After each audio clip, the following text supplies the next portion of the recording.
Medium है तो आपके पास स्मॉल साइज मास्क है, और ये दोनों साइज के आपके पास मास्क होने चाहिए। एम्बू बैग फंक्शनल होना चाहिए। कैसे पता चलेगा एम्बू बैग फंक्शनल है? एम्बू बैग के साथ मास्क अटैच करके अगर आप इसको करें तो आपको हाथ पे प्रेशर फील होता है और ये यहाँ से इसका वेल्व मूव करता है, ठीक है। अगर ये कर रहा है हाथ पे प्रेशर भी फील होता है, ठीक है, तो ये फंक्शनल एम्बू बैग है। अगर मैंने मास्क ठीक नहीं लगाया, ठीक है, तो ये या फिर ये लीक है तो ये मूव नहीं करेगा, ठीक है। तो आपका फंक्शनल एम्बू बैग होना चाहिए, आपका मास्क होना चाहिए, आपके पास ये ओटी में ये आपको नहीं मिलेगा, आपको वो मशीन वाला सेक्शन मिलेगी।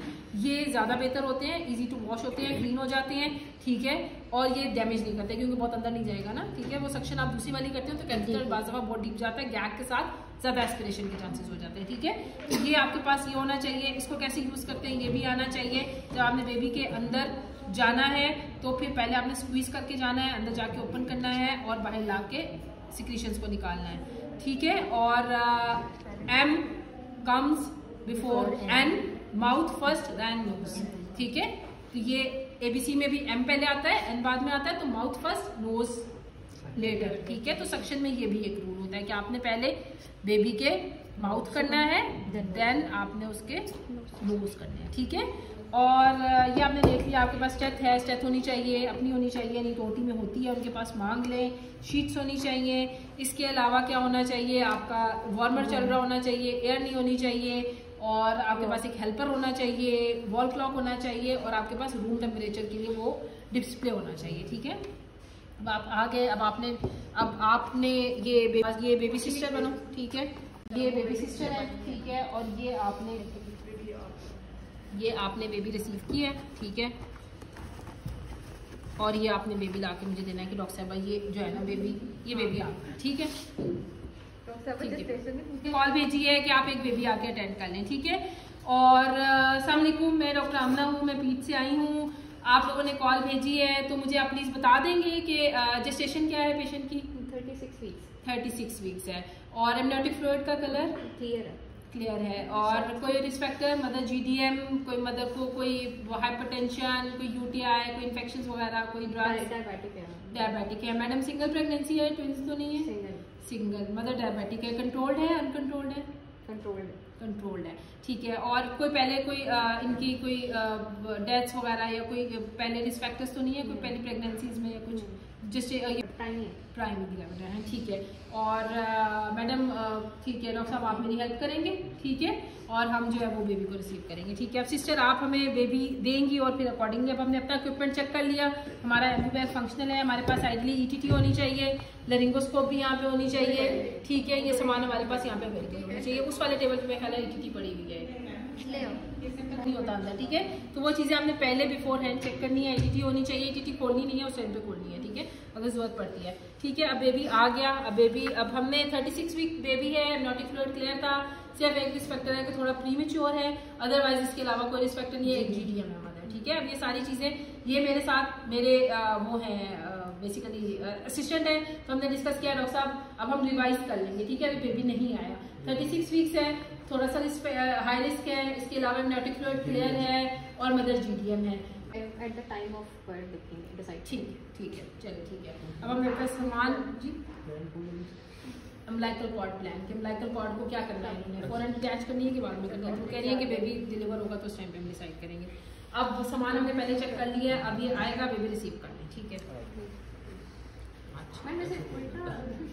पकड़ा लेती है ऐसे ले बच्चा, ठीक है। तो आपने बच्चा लिया, अब आपने लिया है तो आपको टाइम क्या है 1:16 और 15 सेकंड, ठीक है, 15 सेकंड, ठीक है। तो बेसिकली वहां पे दूसरा सेकंड्स वाला टाइमर होना चाहिए, ठीक है। तो वो आपने टाइम बोला और अब जब आप बेबी हाथ में लेती हैं तो आपको अंदाजा हो जाता है कि टोन कैसी है, ठीक है, ब्रीदिंग है, क्राई कर रहा है कि नहीं कर रहा। The baby is not crying and there is no breathing, ठीक है। तो दोनों चीजें आपने देखनी है and the baby is link, ठीक है। तो अब हमने क्या करना है, सबसे पहले हमने वार्मर पे हमने रख दिया, अब हमने इसको ड्राई करना है, ये इसी शीट में आया है। अब हम एक साइड से स्टार्ट करेंगे, ठीक है, ऊपर से स्टार्ट करेंगे, ये किया, हेड क्लीन किया, ये साइड छोड़ दी, आईज फेस छोड़ दिया। अब ये छोड़ क्यों रहे हैं, क्योंकि गीला हो गया है, ठीक है। हम नीचे आए, नीचे से हमने किया, ठीक है। अब हमने इसकी चेस्ट अब ये साथ साथ स्टिमुलेट हो रहा है बच्चा, ठीक है। ये पीछे से उसकी बैक कर दी, ठीक है। ये यहाँ से हमने इसकी लेग्स की, पेरिनियम किया, ठीक है, बैक की, और ये शीट हमने निकाल दी, और ये हमने एक ड्राई शीट नीचे डाल दी। वो वेट शीट निकाल दी है। अब बेबी को हमने एक ये इसके साथ ही साथ अगर आइडली आप चेस्ट को छोड़ दें और आप बाकी बॉडी उसकी नीचे से ताकि वार्म रहे, वो कवर कर दिया। अब ये वार्म ड्राई स्टिमुलेट में आपके काफी सारे बच्चे जो है वो ब्रीदिंग, रेगुलर ब्रीदिंग स्टार्ट कर देते हैं और क्राई करना शुरू कर देते हैं। अगर अभी भी बच्चा जो है, अब यहाँ पे साथ साथ हम कॉर्ड भी हमने देख लिया, स्टेप है तो स्टेप से हम उसका हार्ट रेट सुनेंगे। हाँ, अगर ठीक है, अगर इसमें भी अगर आप है तो अलग से स्टिमुलेशन कर लें। स्टिमुलेशन में फिर आप ये है कि आप सोल्स पे करें, हल्का सा आप उसे चेस्ट पे करें, और ये बैक पे स्पाइन, ठीक है, जेंटल, वो वाला नहीं करना, ठीक है। जेंटल के साथ बच्चे की वो स्टार्ट हो जाती है, ठीक है। अब आपने क्या किया, अब आपने ये कर लिया वार्म ड्राई स्टिमुलेट कर, स्टार्ट नहीं की, हार्ट रेट उसका लेस देन 100 है, ठीक है। अब हमने यहाँ पे, अच्छा जब ये यहाँ पे आया है ना, तो फिर हमने यहाँ से इसकी कॉर्ड डिटैच कर दी हुई है, ठीक है। जो बच्चा ब्रीथ नहीं किया उसकी कॉर्ड डिटैच होके ही आया है ना, ठीक है, वो तो वहीं पे डिटैच हो गई यही है, ठीक है। अभी आपने ये क्या किया है, अब आपने उसका एयरवे क्लियर करना है, ठीक है। तो एयरवे क्लियर करने के लिए आपने उसकी सक्शन की, ठीक है, और सक्शन की आपने उसका एयरवे क्लियर कर दिया है। अब आपने उसको वो वार्म ड्राई स्टिमुलेट भी कर लिया, अलग से स्टिमुलेट भी कर लिया, ये अभी भी ब्रीथ नहीं कर रहा, और यहाँ पे अभी ये काम 30 सेकेंड्स में होना चाहिए, ठीक है। 30 सेकेंड्स गुजर गए हैं। अब आपने फिर आना है पॉजिटिव प्रेशर वेंटिलेशन की तरफ। अब आपको बेबी के साइज के हिसाब से देखना है कि मास्क कौन सा है। ये बेबी 36 वीक्स का था, तो ये इसमें ये वाला साइज एडिक्वेट है। बेबी के साइज के हिसाब से आपका ये नोज एंड माउथ कवर होना चाहिए। ये वाला मास्क अगर हम यूज करते हैं तो वो प्रॉपर कवरेज नहीं दे रहा, ठीक है। तो ये आप मास्क आप अटैच करें, बेबी का नेक और हेड स्लाइटली न्यूट्रल पोजीशन में। ये आपने सी बनाया, यहाँ से आपने ये ई बनाया, ठीक है। तो सी और ई बनाए, और उसके बाद आप उसको चेस्ट वो करवाएं, ठीक है। फिंगर से करेंगे ना मैम? हाँ, एक मिनट है, पोजीशन हम पहले ठीक करेंगे।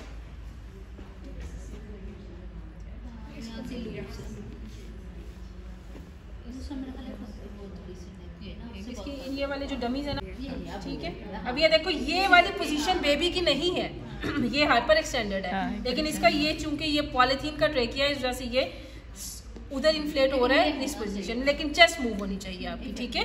असल पोजीशन वैसे ये है, ठीक है, न्यूट्रल पोजीशन होती है, ठीक है। वो चूंकि डमी है ना, तो इसमें समटाइम्स थोड़े से आपको एडजस्ट करनी पड़ती है, लेकिन बेबी की पोजीशन आपकी ये वाली पोजीशन होनी चाहिए। चेस्ट राइज आपको देखना है, एयर लीक नहीं है, चेस्ट राइज कर रही है, और क्या करना है, ब्रीथ 2-3, स्क्वीज 2-3 या ब्रीथ 2-3, ठीक है।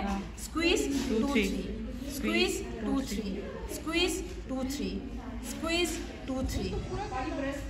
हाँ, बेसिकली ये देखो, ये छोटा वाला है ना, आपके पास ऊपर समटाइम्स बड़े वाले एम्बू है, ये न्यू नेट वाला ही एम्बू बैग है, तो इसमें प्रेशर ये देखिए, यहाँ पे इस पे लिखा हुआ है उसने 30 सेंटीमीटर का प्रेशर है।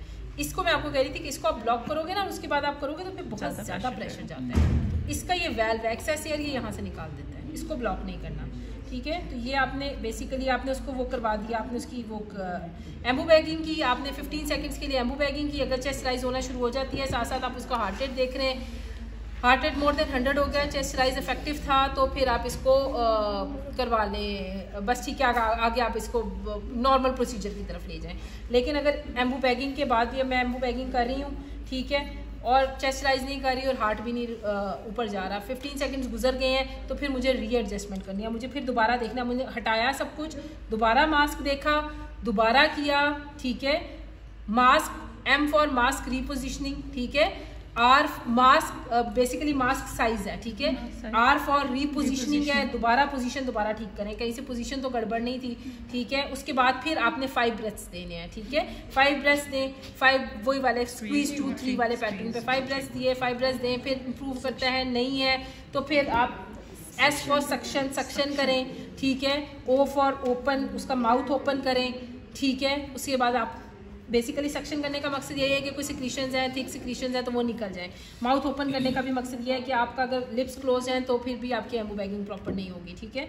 और फिर अगर इसके बाद भी ये करने के बाद भी 5 स्टेप्स दिए, सेकंड 2 के बाद भी आपने 5 ब्रेथ्स दी, 5 ब्रेथ्स देने के बाद भी अगर चेस्ट राइज नहीं है, हार्ट रेट नहीं बढ़ा, तो फिर आपने ऑल्टरनेट एयरवे पे जाना है, ठीक है। लेकिन बहुत से बच्चे आपके 90% बच्चे जो है वो एम्बू बैगिंग पे रिवाइव हो जाते हैं, उन्हें आपको उसकी ज़रूरत नहीं पड़ती। ठीक है, तो बेसिकली वही है कि आपने बेबी जब आया है, जब आपने रिसीव किया है, तो आपने उसी वक्त देखा कि बेबी की टोन क्या है, लिम्प है या विगरस है, क्राइंग है या ब्रीदिंग है या नो ब्रीदिंग है। ठीक है, अगर तो क्राई कर रहा है तो फिर तो कोई मसला ही नहीं है ना। ठीक है, और अगर क्राई नहीं कर रहा है लेकिन ब्रीथ कर रहा है तो अभी आप थोड़े कम परेशान है। अगर ब्रीदिंग रेगुलर है तो फिर आप बस उसको नॉर्मल रूटीन केयर दें, लेकिन अगर ब्रीदिंग है लेकिन इरेगुलर ब्रीदिंग है या गैस्पिंग है, हार्ट रेट लेस देन 100 है, तो फिर आप अपने स्टेप्स फॉलो करेंगे। इनिशियल वार्म ड्राई स्टिमुलेट करेंगे, उसके बाद अगर उससे इम्प्रूव नहीं हो रहा, वार्म ड्राई स्टिमुलेट तक 30 सेकेंड्स होने चाहिए। ठीक है, और उसके बाद फिर आप एम्बू बैगिंग पे चले जाएं। एम्बू बैगिंग है और या फिर वो रिससिटेटर जो उसने बीच में